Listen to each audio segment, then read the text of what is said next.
નવસારીમાં ભારે વરસાદથી અંબિકા નદીમાં ઘોડાપૂરની સ્થિતિ અને નદી કિનારે આવેલું ધોલ ગામ સંપર્ક વિહોણું બન્યું છે.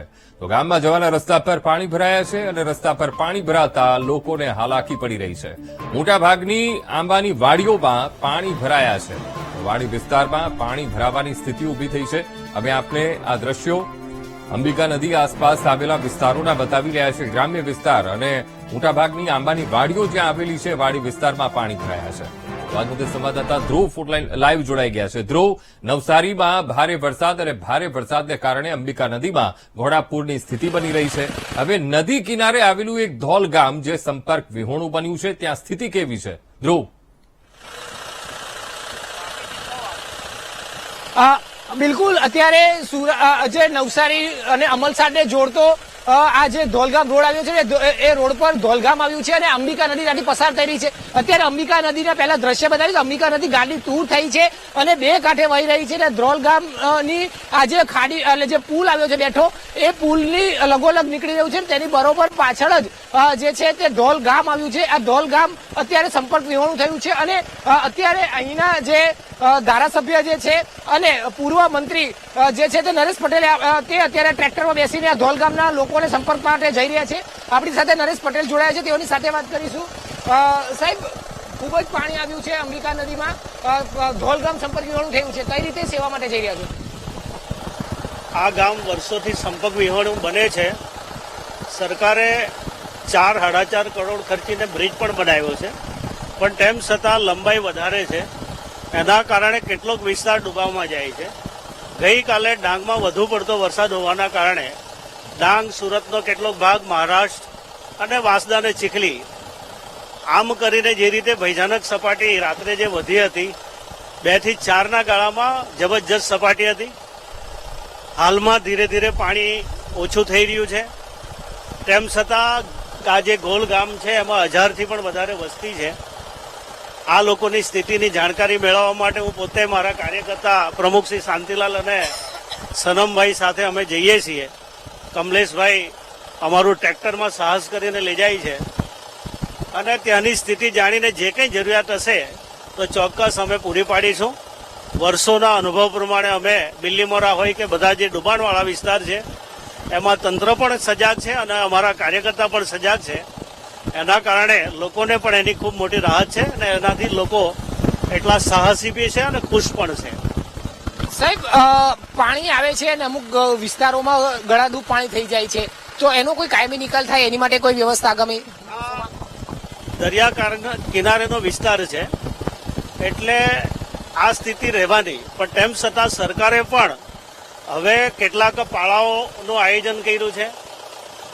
આ પાળાઓના કારણે પણ કેટલાક વિસ્તારમાં પાણી ઘૂસતું નથી. ભવિષ્યમાં હજુ પણ પાળા બનાવવા જેવા છે. ત્યાં ચોક્કસ પાળા સરકારમાં રજૂઆત કરીને અમે બનાવીશું, જેનાથી ઘણી રાહત થશે. બિલકુલ, અત્યારે તમે જે રીતે આ દ્રશ્ય જોઈ શકો છો, ધોલગામ ના આ દ્રશ્ય છે. ધોલગામનું જે મુખ્ય રસ્તો છે, ખાડી આ પુલ તો બનાવ્યો છે, પણ પુલ પછીનો જે રસ્તો જે છે તે એકદમ સંપર્ક વિહોણો થઈ ચુક્યો છે. પાણી અત્યારે ખૂબ જ અહીં જોવા મળી રહ્યું છે અને લોકોને અહીં અવર જવર કરવા માટેની પણ તકલીફ પડી રહી છે. એકમાત્ર રસ્તો છે અને આ રસ્તા પરથી અત્યારે હાલ પાણી વહી રહ્યા છે અને જેને લઈને અત્યારે આ રીતની સ્થિતિ જોવા મળી રહી છે. અહીંથી જવા માટે પણ જે મંત્રીજી છે, પૂર્વ મંત્રીજી, તેઓ અત્યારે પાણીમાંથી આ ટ્રેક્ટર મારફતે પસાર થઈ રહ્યા છે. લોકોને અહીંથી કઈ રીતે મદદ પહોંચાડી શકાય તેનો તાગ મેળવવા માટે હાલ તેઓ અહીંથી પસાર થઈ રહ્યા છે. જે રીતની અત્યારે હાલ આ નવસારી અને બિલીમોરાને લઈને આ જે રોડ છે, આ રોડ પરની અને આ છે સાથે સાથે જે અમલસાડ સાથેનો આ રોડ ધોલગામ છે, એ ધોલગામ સંપર્ક વિહોણું થયું છે. 1000થી વધુ લોકો અહીં રહી રહ્યા છે અને એ અત્યારે સંપર્ક વિહોણું થતા લોકો સાથે સીધો સંપર્ક નથી થઈ શકતો. આ એકમાત્ર સાહસ અત્યારે મંત્રીજી કરી રહ્યા છે અને ટ્રેક્ટર મારફતે જઈ રહ્યા છે. મંત્રીજી સાથે આપણે પૂર્વ મંત્રીજી સાથે ફરી એકવાર વાત કરીશું. સાહેબ, કયા વિસ્તારોમાં ખાસ કરીને અસર થઈ છે અંબિકા નદીને લઈને, પૂરને લઈને? ખાસ કરીને અંબિકા, કાવેરી અને ખરેડો, આ 3 નદી ઉપર એની ખૂબ મોટી અસર થતી હોય છે. કાવેરી અને ખરેડાની અંદર પાણી ઘણા ઉતરી ગયા છે. અંબિકામાં હજુ સ્થિતિ ધીરે ધીરે સુધરતી જાય છે, પણ તેમ છતાં આજે 2 દિવસથી આ ગોલગામ થોડું સંપર્ક વિહોણું હતું. એના કારણે અમે ત્યાંની સ્થિતિ શું છે એ સ્થિતિ જાણવા માટે જ અત્યારે અમે ત્યાં જઈ રહ્યા છે. આમ તો લોકો સાહસી છે, ઘરો પણ એકંદરે સારા છે, હંમેશા એ માળ પર ને એમ ચડી જતા હોય છે, પણ તેમ છતાં કંઈ જરૂરિયાત હોય તો ચોક્કસ ત્યાં અમે પૂરી પાડી શકીએ. એટલા માટે જ ત્યાંની સ્થિતિ જાણીને જે કરવા પડતું હશે તે કરીશું.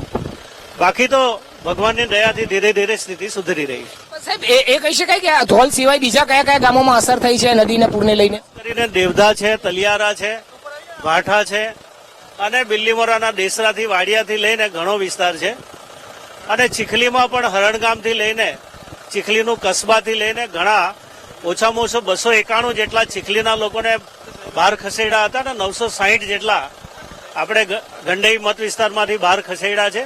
કેટલાક લોકો ગામમાં છે પરંતુ સંપર્ક વિહોણા છે અને એને મળવા માટે અત્યારે જઈ રહ્યો છે. સાહેબ સ્થળાંતર કરવાની સ્થિતિ સર્જાય કે કઈ રેસ્ક્યુ કરવાની સ્થિતિ સર્જાય તો કઈ રીતે તૈયારી રહેશે? બિલકુલ તંત્ર સજાગ છે. મારી કલેક્ટર અને પ્રાંતથી લઈને સીઓ થી લઈને બધા લોકો સાથે ચર્ચા આજે છેલ્લા 3 દિવસથી થતી હોય છે. વર્ષોના અનુભવ પ્રમાણે અમે શરૂઆતથી જ એની કાળજી લઈ લઈએ છીએ જેથી કંઈ મોટું નુકસાન નહીં થાય એ માટે અમે બધા સજાગ છીએ. બિલકુલ, એટલે તમે જે આ દ્રશ્ય જોઈ શકો છો આ ધોલ ગામ અને ધોલ ફળિયા તરફ જવાનો મુખ્ય એક જ માર્ગ છે જ્યાં અત્યારે અંબિકા નદીના પાણી ફરી વળ્યા છે. અંબિકા નદી ગાંડી તૂર થઈ છે અને આખો જે પટ છે તે પાણીમાં ગરકાવ થઈ ચુક્યો છે, જેને લઈ હવે અહીંથી આ જે ગામ છે તે આખું સંપર્ક વિહોણું થયું છે. આ ગામમાં અવર જવર કરવા માટેની પણ જે રસ્તો છે તે ન રહેતા હવે ટ્રેક્ટરના મારફતેથી હાલ આ જે અહીંના જે ધારાસભ્ય છે અને પૂર્વ મંત્રી જે છે તે અત્યારે ગામના વાસીઓ તરફ જઈ રહ્યા છે. કોઈ પણ પ્રકારની સેવા કે અગવડ પડતી હોય, સેવાની જરૂર હોય તો તે અત્યારે પૂછપરછ કરવા માટે જઈ રહ્યા છે. અગવડ માટે પણ તો હોય તો તે અત્યારે અહીં તેઓ ગામવાસીનો સંપર્ક કરીને પૂરી કરવાની તૈયારી કરી રહ્યા છે. હાલ તો સૌથી મહત્વની વાત છે કે અનેક ગામો હાલ આ અંબિકા નદીના પૂરને લઈને પ્રભાવિત થયા છે, જેમાં 1000થી વધુ વસ્તી ધરાવતું ધોલ ગામ સંપર્ક વિહોણું થતા એ લોકો આખા પાણીની વચ્ચે બેટમાં કેદ થયા છે. જી બિલકુલ ધ્રુવ, સમગ્ર માહિતી સાથે જોડાવા બદલ આપનો આભાર.